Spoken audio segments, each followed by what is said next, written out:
Abra comigo a sua Bíblia, em Mateus, no capítulo 9. Nós vamos ler 2 textos, Mateus, e depois nós vamos pular para Hebreus. Mateus, capítulo 9, versículo 27. Quero trazer uma lição importantíssima para a igreja, que tem a ver com disciplinas individuais e como elas transformam e mudam e são acrescidas e abençoadas quando elas são exercidas de forma pública e coletiva. Deus não quer que você seja um crente domingueiro, que você só venha cantar, ler a Bíblia e orar quando você está com todos esses irmãos aqui. As mesmas disciplinas que nós fazemos aqui, pronto, o EBD, a gente estuda a Bíblia, a gente tem culto em quarta-feira, que é o culto de oração, nós temos aqui um culto de celebração, de adoração a Deus nos domingos. Então nós desenvolvemos algumas disciplinas cristãs do crescimento de fé coletivo, corporativo, de maneira corporativa com a igreja, mas essas mesmas disciplinas precisam ser exercidas de forma individual e no seu particular. Olha esse texto, Mateus capítulo 9, versículo 27, diz assim: saindo Jesus dali, 2 cegos seguiram, clamando: Filho de Davi, tem misericórdia de nós. E entrando ele em casa, os cegos se aproximaram e ele lhes perguntou: vocês creem que eu sou capaz de fazer isso? E eles responderam: sim, Senhor. E ele, tocando nos olhos deles, disse: que lhes seja feito segundo a fé que vocês têm. E a visão deles foi restaurada. Então Jesus os advertiu severamente, falou: cuidem para que ninguém saiba disso. Eles, porém, saíram espalhando a notícia para toda aquela região. Hebreus 10, 24 diz assim: e consideremo-nos uns aos outros para incentivar-nos ao amor e às boas obras. Não deixem de reunir-nos como igreja, segundo o costume de alguns, mas encorajemo-nos uns aos outros, ainda mais quando vocês veem que se aproxima o dia. Se você ama a palavra de Deus, diga: eu amo a Bíblia. Vamos falar da importância dessas disciplinas, porque na igreja nós louvamos, na igreja nós adoramos de forma coletiva. E a forma coletiva tem os seus resultados e a sua validade. Mas a devoção coletiva não substitui a devoção individual, pessoal, na sua casa. Hebreus vai citar isso. Olha, não esqueçam, vocês precisam se reunir como igreja. E Paulo faz essa exortação, da qual nós, hoje, estamos exercendo e obedecendo. Então nós precisamos vir para a igreja, não porque Deus precisa, mas porque nós precisamos. Existem coisas no mundo espiritual que só acontece quando nós servimos de maneira coletiva. Existem coisas que Deus faz só quando nós manifestamos, oramos, louvamos, buscamos de forma corporativa com mais pessoas. O próprio Jesus vai corroborar isso dizendo o seguinte: onde 2 ou mais estiverem reunidos, ali eu me farei presente. Então, ele já começa a mostrar: é bom que você me busque de maneira individual, é bom que você ore, é bom que você leia a Bíblia, isso é algo extraordinário. Agora, quando 2 fazem isso reunidos, eu me manifesto. Existem manifestações de Deus que só vão acontecer quando nós nos reunimos de maneira coletiva e corporativa. Quando Deus derrama o Pentecostes, o Espírito Santo sobre o seu povo, a Bíblia fala: estavam todos reunidos no cenáculo, quando, como um vento, um som de um vento impetuoso veio e lambeu e derramou e se espalhou por toda a casa. O Pentecostes, o poder do Espírito Santo, foi derramado inicialmente quando todos estavam servindo e buscando de maneira coletiva.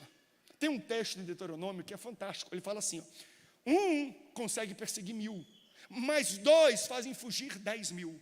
Entenda que coisa interessante, porque a lógica é: se um consegue perseguir 1000, 2 vão fazer fugir 2.000. Mas onde existe a unidade do povo de Deus, você sai da lógica da matemática humana, porque a matemática humana é de adição. Qual é a matemática divina? Qual é a matemática do céu? É a multiplicação exponencial, porque se um faz fugir 1000, quando dois se reúnem é 10.000, é 20.000. Quando nós estamos juntos, as coisas se exponenciam. O poder se evidencia, se manifesta de uma maneira totalmente diferente. Então, façamos a nossa devoção coletiva, mas se a gente parar essa ministração por aqui, ela não está errada, mas ela está incompleta. A Bíblia não nos ordena, não nos aconselha apenas a servir a Deus, a nos reunir, a praticar as disciplinas cristãs da leitura bíblica, da adoração, do louvor, do jejum de maneira coletiva, mas ela fala assim, não, vocês precisam também praticar, não apenas no domingo à noite, mas na segunda, na terça, na quarta, na quinta, na sexta, no sábado. Mas não tem culto, não precisa do culto, não precisa da igreja, não é no templo, é no quarto. Me busca no secreto, me busca na tua leitura, me busca quando ninguém está vendo. Então nós às vezes deixamos de receber muitas promessas de Deus, quando nós não praticamos alguns princípios, como o princípio, se você me buscar no secreto, eu te darei publicamente. Então existem coisas que também nós só vamos conseguir, só são resultantes de um exercício de disciplina cristã individual. Então vocês percebem? Tem coisas que nós só vamos alcançar de maneira coletiva, mas tem coisas que nós só vamos alcançar de maneira individual. Pastor, então qual o conselho que o senhor dá? Os dois. Será que a gente consegue fazer as duas coisas? Será que dá para a gente orar? Será que dá para a gente ler a Bíblia? Será que dá para a gente adorar em casa e na igreja? Ler a Bíblia em casa e na igreja? Estudar a Bíblia na EBD e em casa? Será que dá para a gente dar glória a Deus? Não apenas aqui na igreja, mas no carro vindo para a igreja, junto com a nossa família? Será que dá para a gente buscar a Deus de maneira coletiva, de maneira individual? E não é só uma coisa, são todas as disciplinas. Porque a leitura da Bíblia te dá informações sobre Ele. A oração te dá uma resposta dele. E o louvor e a adoração te dá Ele. Quando nós louvamos e adoramos, a gente não recebe informação de Deus e não recebe a resposta de Deus. A gente recebe a manifestação da presença de Deus. Deus está falando, ora para me buscar e entender, ora para ouvir a minha voz, mas me adora, porque eu vou me manifestar quando o povo me adora, dá glória a Deus e dá aleluia. Cadê o povo da adoração? Eu falei, se você não louvar, a pastora Nayane vai louvar. E se ela louvar, ela fica um pouquinho ruim depois. Ou talvez Deus cura de vez, glória a Deus, aleluia. Então, quando nós adoramos a Deus, Deus fala, vocês vão receber a minha presença se manifesta. E às vezes é dessa presença que muito crente está precisando. Existe muito crente que nunca sentiu, ou faz tempo que não sente, essa manifestação poderosa. E quando nós não sentimos, não vivenciamos isso no cotidiano da vida cristã, a gente não apenas se sente vazio, mas seco.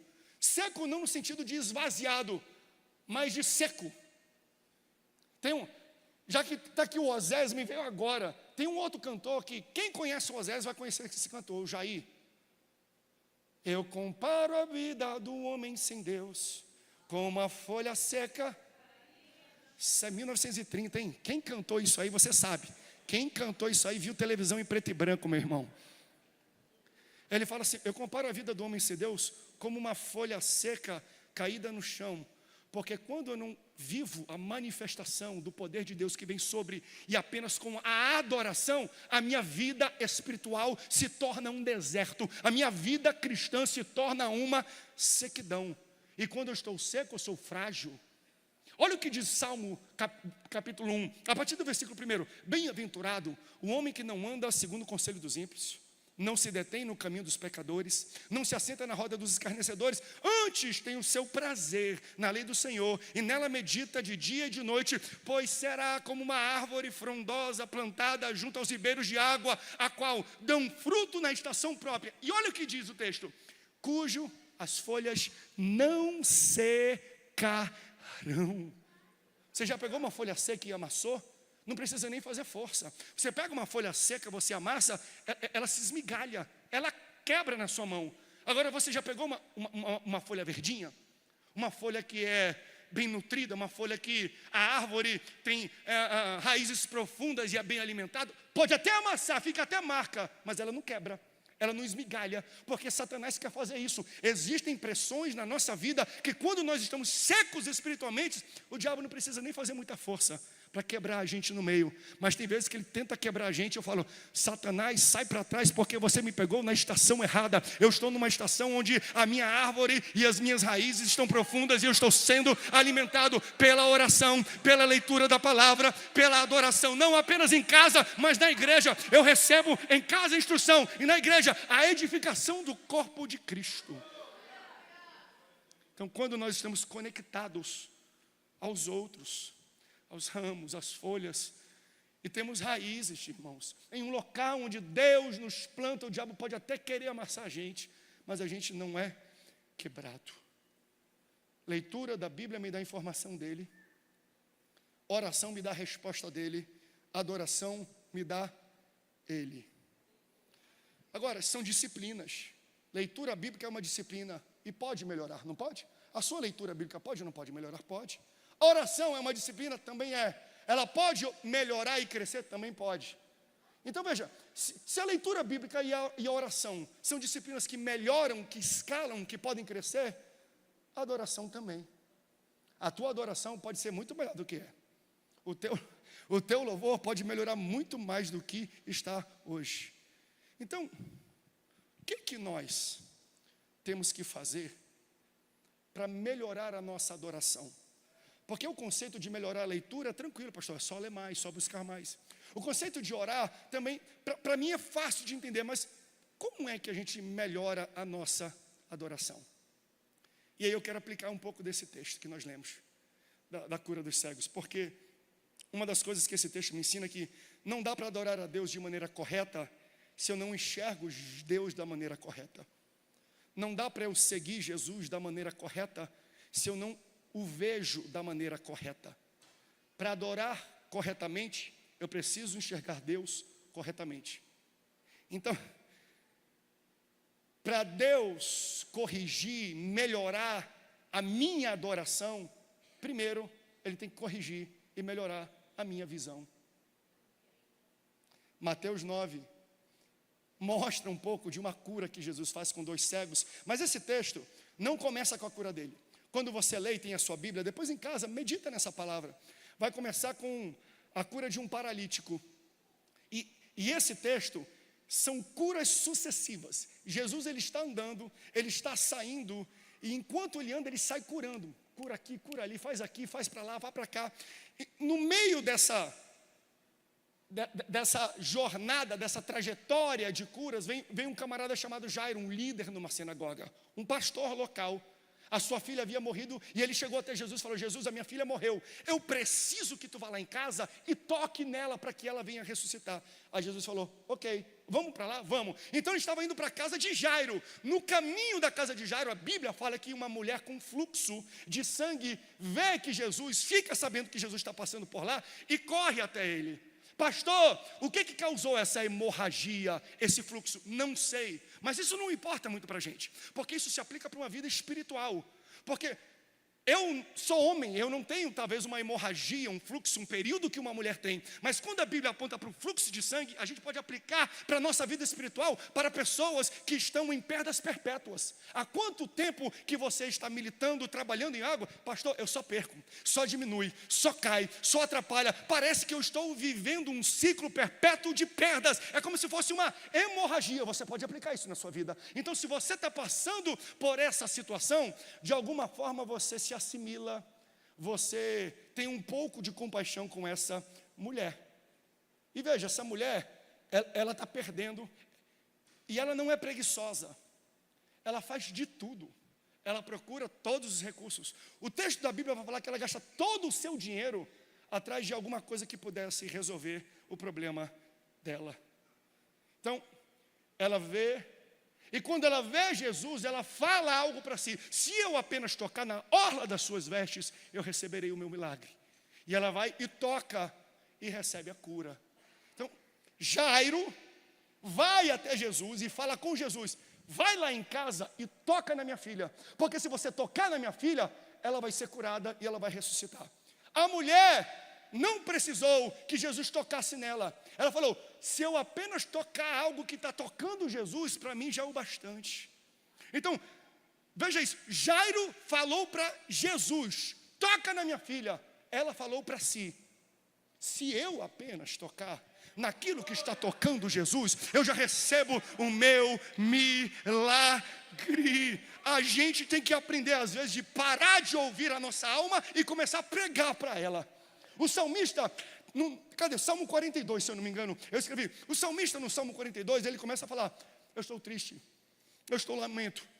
Veja, eu estou tão desesperado que o único alimento que eu consigo me alimentar são das minhas lágrimas. De tanto que eu estou chorando, são as minhas lágrimas que estão me nutrindo, que estão fazendo eu ter algumas forças. E aí no meio desse lamento ele fala assim, mas eu digo, ó minha alma, espera em Deus, porque um dia eu o louvarei. Sabe o que ele entendeu? Eu vou parar de lamentar e eu vou parar de ouvir as mágoas da minha alma e eu vou começar a pregar para ela. Olha que coisa maravilhosa. Essa mulher, ela prega para si. Você já percebeu que quando nós pregamos, nós estamos direcionando a tua vida espiritual? Mas eu não sou o único que pode pregar para você. Você pode pregar para você mesmo. Quando você entende que a sua alma está indo para um caminho de desastre, para um caminho de lamento, para um caminho de tristeza, para um caminho, começa a pregar para a tua alma e fala, minha alma te alegra, espera em Deus, porque você ainda vai a louvar. A mulher de fluxo não falava para o vento, falava para si. Ela não precisou falar com Jesus. Então, aprenda isso. A tua fé não impacta apenas o que Deus faz, mas a forma como Deus faz. O tipo de fé que você desenvolve não impacta só o milagre que você recebe, mas a forma como Deus vai fazer o milagre na sua vida. Porque quando Jesus cura a mulher do fluxo de sangue, Jesus até fala, quem foi que me tocou? Jesus nem sabia quem era, porque tinha uma multidão apertando. Ele falou, alguém me tocou, eu não sei quem é, porque eu senti virtude saindo de mim. É como se Jesus falasse assim, ó, a mulher veio aqui e arrancou. Ela extraiu de mim o milagre dela. Aí Jesus olha para ela e fala, vai em paz, a tua fé te curou. Com os dois que nós lemos aqui cegos, ele falou assim, vocês creem que eu posso fazer? Aí ele fala, creem, então seja feito a vocês conforme a fé de vocês. Antes, em outros evangelhos, tem também aquele centurião, lembra do centurião? Que vai até Jesus e vê Jesus fazendo um monte de milagre também. Ele fala, Jesus, parecido com Jairo, mas diferente o método, porque a tua fé não determina apenas o milagre que Deus vai fazer na tua vida, mas como Ele vai fazer. O centurião chega até Jesus e fala, Jesus, eu tenho um servo que está lá em casa, muito parecido com o caso de Jairo, que a filha dele estava morta lá em casa. Aqui ele não está morta, o servo está doente, mas ele fala, o meu servo está doente em casa. E Jesus fala, onde é que é o endereço? Ele fala, não precisa de endereço não. Eu sou um homem debaixo da autoridade. Eu sou um centurião são 100 soldados. Eu sou um chefe, um delegado, eu sou um capitão, um sargento de 100 soldados. Se eu falo vai, o soldado vai. E eu estou olhando para você e eu vejo que assim como eu tenho autoridade com soldado, tu tem autoridade com doença. Então se eu falo para o soldado e ele vai, manda a doença embora, que ela também vai. Assim como eu tenho autoridade com pessoas, tu tem autoridade com o mundo espiritual e com doenças. Então conforme você fala, a doença vai ter que obedecer. Nos 3 casos. Entende isso? Num, Jesus teve que tocar. No outro, a mulher tocou o que tocava Jesus. E no outro, ninguém teve que tocar em nada. Nos 3, houve milagre. E nos 3, o milagre foi atribuído à fé destas pessoas. Porque fé não apenas determina o que Deus faz, mas como Ele vai fazer. Então, você crê que enquanto nós estamos coletivamente adorando, enquanto nós estamos coletivamente lendo a palavra, que nós estamos aqui exercendo algumas disciplinas cristãs, você entende que enquanto você adora nessa casa, Deus pode entrar na tua casa e curar o que está acontecendo lá?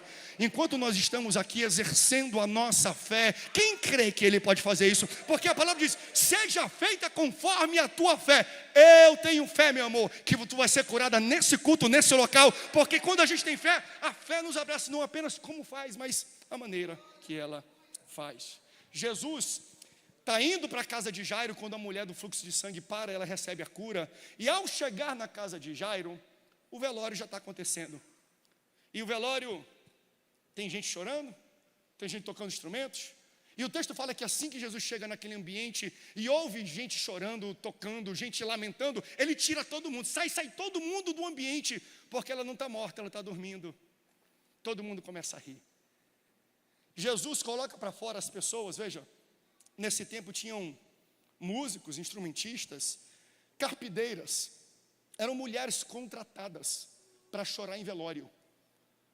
Assim como a gente tem às vezes, olha, eu vou fazer uma festa, eu preciso de uma banda para tocar e animar a festa. Naquele tempo era aquela cultura, tem um velório, eu vou chamar uma banda para poder, não animar, mas poder lamentar durante aquele momento. Aí quando Jesus chega, ele ouve um barulho, ele ouve uma música, ele ouve cantos de lamento.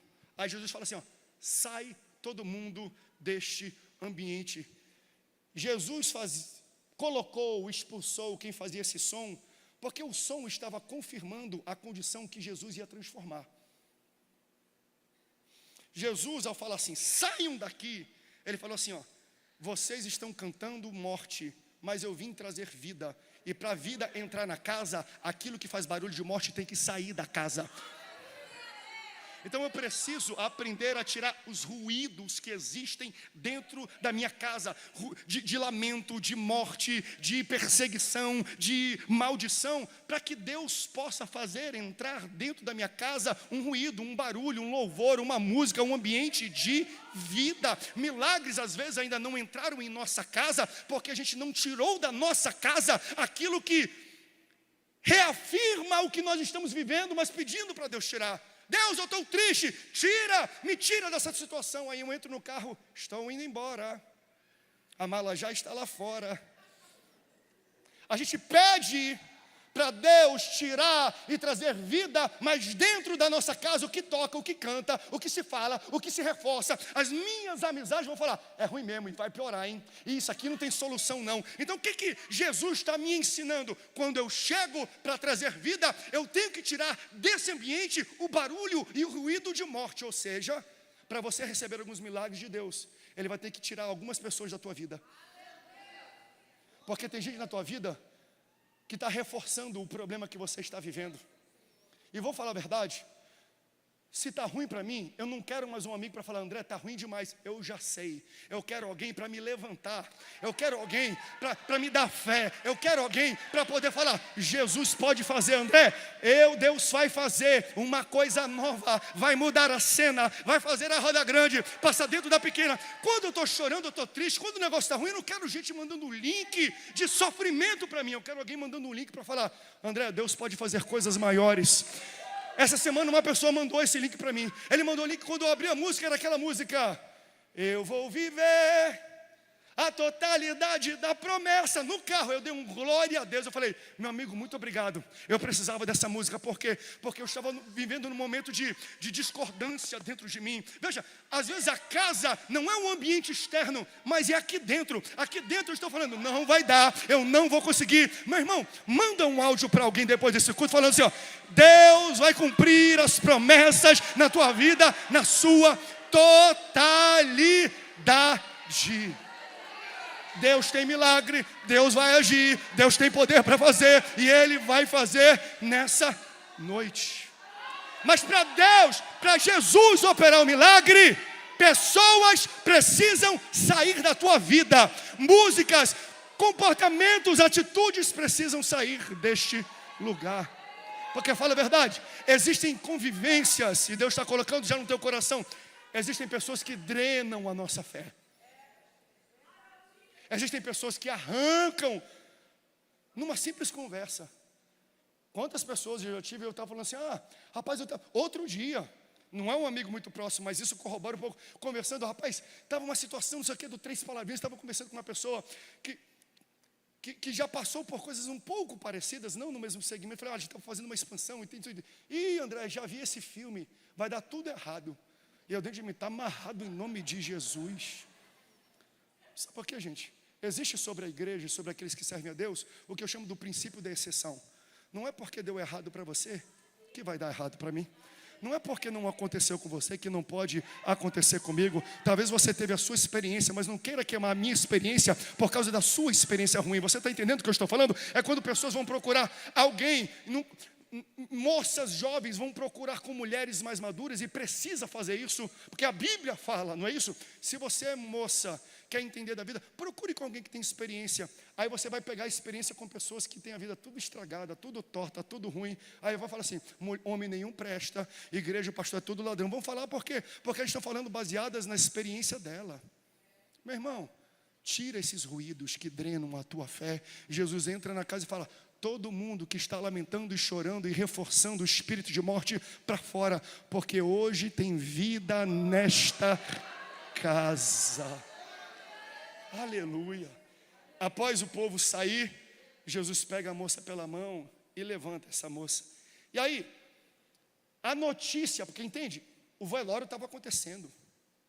Quem esteve lá na inauguração de Jacareí, estava, e eu não sei se está aqui o Joel de Oliveira.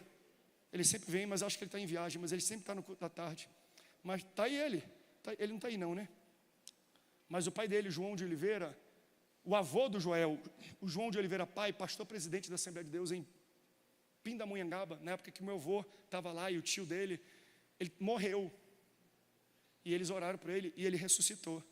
Aí depois ele gravou um LP. Quem já viu o LP do João de Oliveira? Muita gente já viu. Ele gravou um LP. Olha o que aconteceu. Depois que Jesus levantou essa moça que morreu, diz o texto aqui, e aquela notícia se espalhou por toda a região. E agora a gente chega no versículo 27, que foi o início da nossa leitura. Chega na região onde tinham esses cegos, a notícia que Jesus tinha ressuscitado uma menina que estava morta durante o velório. Coloca para mim o versículo 27, por favor. Tem do texto que a gente estava lendo? Quando chega a notícia, olha, Jesus levantou tudo. Olha o que está escrito aqui. E saindo dali, da onde? Da casa de Jairo, espalhou. Jesus saiu do local onde ele ressuscitou a moça. E olha o que diz o texto. E 2 cegos o seguiram.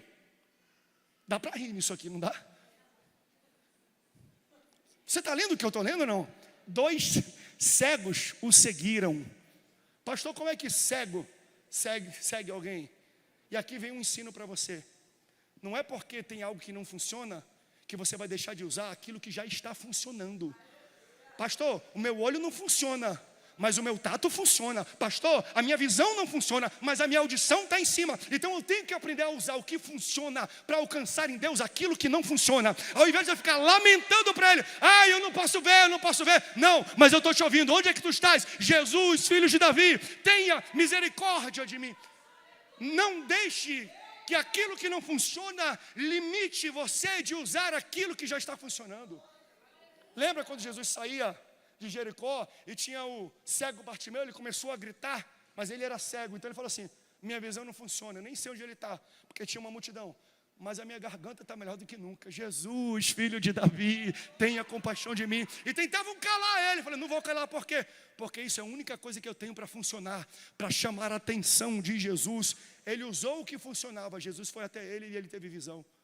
Use o que funciona, que você vai atrair Jesus. E ele vai consertar aquilo que não está funcionando na tua vida. Tem alguém que recebe esta palavra aqui? Então, eles ouviram que Jesus estava passando e pediram, seguiram Jesus. Versículo 26, eles ouvem a notícia que corre na região. E no versículo 27, eles pedem: tem compaixão de nós. Então a condição para eles receberem a cura no 27 estava determinada com a atitude que eles tiveram ao ouvir a notícia no versículo 26. Eles só pedem o que pedem no 27, porque eles escutam o que escutaram no 26. No 26 eles escutaram: Jesus curou. Mais ainda, Jesus ressuscitou uma moça. Ressuscitou? Ressuscitou. Fez milagre? Fez milagre. Olha que coisa bonita. Quando Deus faz milagre na vida dos outros, não é para eu invejar, é para eu ficar com expectativa. Opa, se Ele fez lá, Ele também vai fazer para mim. Se Ele fez da pessoa do meu lado, Ele também vai fazer para mim. Se Ele fez para o pastor, para a esposa do pastor, Ele também vai fazer para mim. Se Ele fez na vida da irmã que está recebendo aqui a comenda de cidadã josense, Ele também pode fazer por cada um de vocês aqui nesta igreja. Então, quantos versículos 26 Deus já te permitiu ouvir? E mais ainda, e aí a minha provocação, o que você fez com isso? Porque eles ouviram no versículo 26, ele curou, ele ressuscitou uma menina que estava morta. No versículo 27 eles já estavam seguindo Jesus, cadê minha cura também? Quantas curas, quantos testemunhos, quantas promessas e palavras você já ouviu que Deus fez na vida dos outros? Alguém já ouviu algum testemunho de promessa, de milagre que Jesus fez na vida de alguém? Levanta a mão, toda a igreja, se você já viu. A minha pergunta é, o que você fez com isso?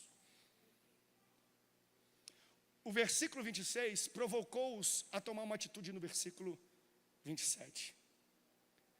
E aí eles foram até Jesus, Jesus falou, vocês creem que eu posso curar? Eles, aceitamos. Seja feita conforme a fé de vocês. Jesus toca no olho deles, e depois de tocar eles abrem o olho. Quem é a primeira pessoa que eles enxergam? Que lindo. Primeira pessoa que eles enxergam é Jesus. Jesus tem uma forma de curar a nossa cegueira para nos fazer enxergar Ele da forma correta. Aqui é uma cegueira física. Eu quero tratar de uma cegueira espiritual. Jesus tem uma forma de curar pessoas cegas para que elas enxerguem Jesus da maneira correta. Jesus fala assim, ó, não fala para ninguém. Não conte o que aconteceu isso aqui para ninguém. Aí eles saem de lá, espalhando a notícia para todo mundo. E aí alguém fala, é desobediência? Não, não é desobediência, é euforia. Jesus não queria atenção humana. Jesus queria manter o foco na palavra, mas para pensar comigo, por que eles ouviram Jesus falar assim, não conta para ninguém? E a primeira coisa que eles fizeram foi contar para todo mundo. Porque eu imagino que eles pensaram assim, eu só estou vendo porque alguém me contou daquilo que Jesus fez na vida de alguém. Agora que ele fez comigo, eu vou ficar calado? Vou não. Aquela menina foi o meu versículo 26, mas o meu versículo 27, a minha cura, também vai ser o versículo 26 de alguém. Eu busquei Jesus por causa do testemunho dela. Agora que Jesus fez na minha vida, eu não vou testemunhar. Eles saem daquele local e contam um milagre para todas as pessoas. Qual é o nosso aprendizado aqui? Se Jesus já fez algo para a gente, curou, salvou, por que você ainda não testemunhou? Por que você ainda não colocou na internet? Por que você não fala aquilo que Jesus faz na tua vida todos os domingos? Quem sabe vocês são o versículo 26 de alguém. Quem sabe são vocês que vão provocar em alguém a atitude de se levantar. Aquilo que sai da sua boca vai fazer alguém sair de casa e buscar Jesus. Quantos milagres ainda não aconteceram porque testemunhos não foram ditos daquilo que Jesus já fez aqui dentro da igreja? Deixa a tua história, deixa a tua cura, deixa a tua dor impulsionar a fé de alguém e levar alguém aos teus pés de Cristo. O teu milagre de hoje, quem sabe vai ser o versículo 26 na vida de alguém. Tem alguém te esperando. Tem alguém esperando ouvir a tua história. Tem alguém esperando numa clínica, na internet, numa conversa, ouvir o que Jesus fez na tua vida. Sobe aqui o louvor, pode tocar bem baixinho o teclado para mim? Se estiver aqui, meu tempo já está acabando. Eu quero provocar a igreja hoje com uma pergunta. O que Jesus precisa curar na tua vida para você começar a enxergar Jesus da maneira correta?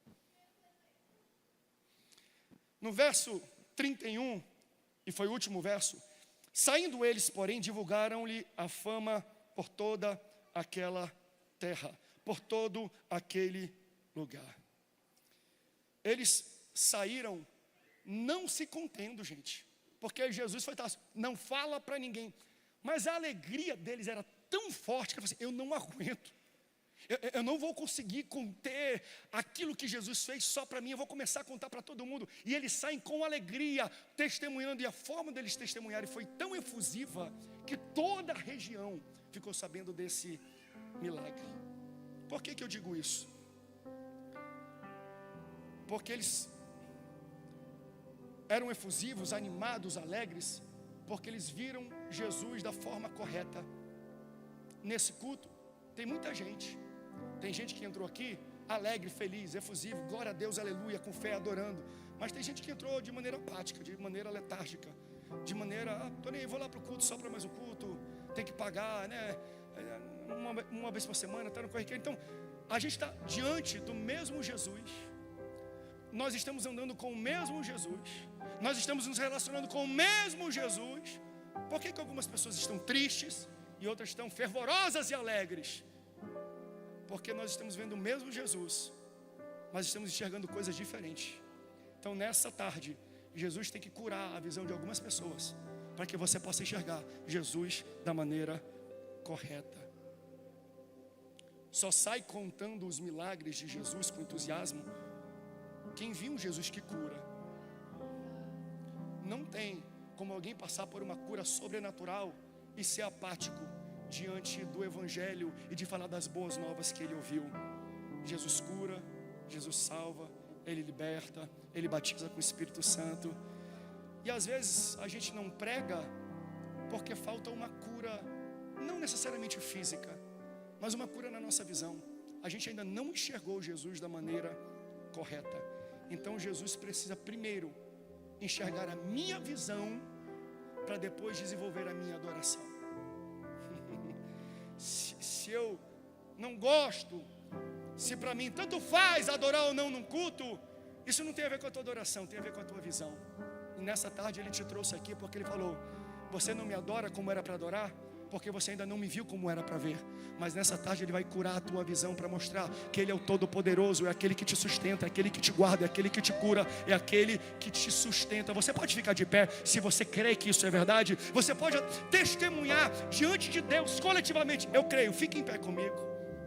Hebreus 10, 24 nós lemos no início: consideremos-nos uns aos outros para incentivar-nos ao amor e às boas obras. Qual a importância do ajuntamento da reunião coletiva? Encorajamento. Ou seja, se Jesus falou contigo no secreto, se Jesus fala contigo na tua casa, não é para ficar contigo lá. Vem aqui e conta pra gente. Vem aqui e testemunha. Vem aqui no final e fala para algumas pessoas. Então essas duas coisas são maravilhosas. Jesus os curou sem ninguém ver. Aí falou: não, deixa no secreto. Você não dá. Por quê? Porque eu fui alcançado pelo testemunho público de alguém. Então eu preciso ir no coletivo, lá na igreja, e adorar. Você imagina o que vai acontecer nessa igreja quando você tem uma disciplina pessoal azeitada? Quando você chega na igreja, não precisa nem de iluminação, porque a gente cria um clima. Isso aqui ajuda um pouco. Tem uma luz, tem um clima, tem uma música. Isso cria uma ambiência. Mas se o ambiente já foi criado na tua casa e você entra aqui, meu irmão, isso aqui pega fogo. Então, quando nós aprendemos a desenvolver a disciplina em casa, individual, e juntamos a nossa fé, a nossa adoração, a nossa leitura bíblica, o nosso testemunho, as disciplinas espirituais precisam estar equilibradas entre o secreto e o público, o individual e o coletivo. A adoração individual é devoção. A adoração pública e coletiva é celebração. Oração individual é intimidade. Oração pública é concordância. Deixa eu repetir isso. Oração pública é concordância. O poder da concordância você não tem ideia. Mas lá na sua casa é intimidade. O estudo individual da palavra é nutrição. Mas o estudo na EBD é edificação. Um não substitui o outro. Completa e complementa. Então, se você só vem domingo, estude em casa. Mas se você me ouve e você é da turma: não, a igreja é aqui em casa, só fica em casa, você está perdendo celebração, você está perdendo concordância, você está perdendo edificação, você está perdendo a manifestação de Deus, que só acontece no ambiente coletivo.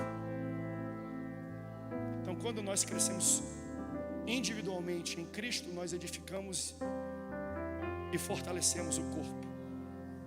Viva em casa experiências pessoais com Deus, mas traz aqui para a igreja e diz água para mim, diz água entre nós.